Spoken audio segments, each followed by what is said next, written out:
The 1975 sued by Malaysian festival for $2.4 million after Matty Healy's gay kiss controversy. Exclusive, the organizer of Malaysia's Good Vibes Festival has filed a lawsuit against the 1975 and all its members individually following frontman Matty Healy's protest against the country's anti-LGBTQ festival has filed a lawsuit against the 1975 and all its members individually following frontman Matty Healy's protest against the country's anti-LGBTQ laws during the event last July.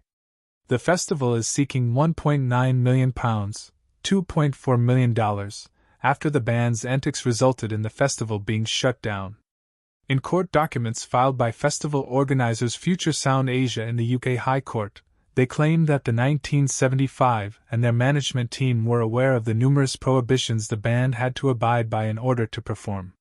They point out the band previously performed at the festival in 2016 and were told of the prohibitions then, and were reminded multiple times again ahead of the performance last summer. These included swearing, smoking and drinking on stage, taking off clothes and talking about politics or religion. Further guidelines issued by the Malaysia Central Agency for the Application for Foreign Filming and Performance by Foreign Artists, PUSPL, included a ban on kissing a member of the audience or carrying out such actions among themselves. The band, who were paid $350,000 to perform, agreed to abide by the rules in order to take part in the festival.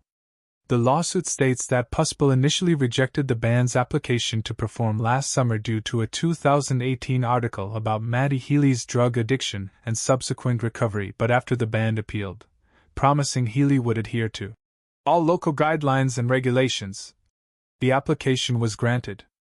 However, the lawsuit says the night before the festival, the 1975 decided they should not perform at the music festival, and discussed what action to take before changing their mind and agreeing to go ahead with the performance.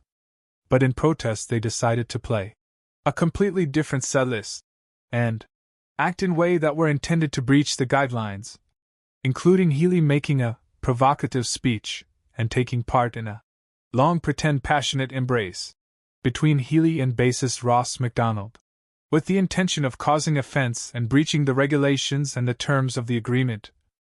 The band also planned to smuggle a bottle of wine onto the stage next to the main drum kit so Healy could have easy access.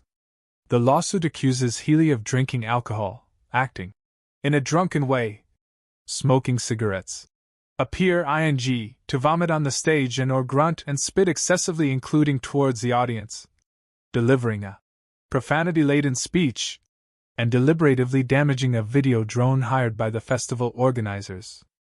Following the kiss, PUSPL officers ordered the band to stop their performance, at which point Healy was very aggressive towards them, the lawsuit alleges, swearing at them and others, to the point that he had to be restrained by his managers. The day after the performance, the organizer's license was revoked and the remaining 2 days of the music festival, which were set to include performances from both local and international bands such as The Strokes, were cancelled. Immediately after leaving the festival, the lawsuit states, the band and their management had rushed to their hotels to collect their luggage so they could leave the country the first thing the following morning as quickly as possible, as they were aware the performance had breached Malaysian law. Healy has since claimed he was briefly imprisoned by Malaysian authorities following his onstage protest. As Variety reported last summer, Future Sound Asia issued a letter to the band claiming breach of contract within weeks of the furor and demanding $2 million. The band have not yet filed a defense to the lawsuit. A rep for the 1975 declined to comment.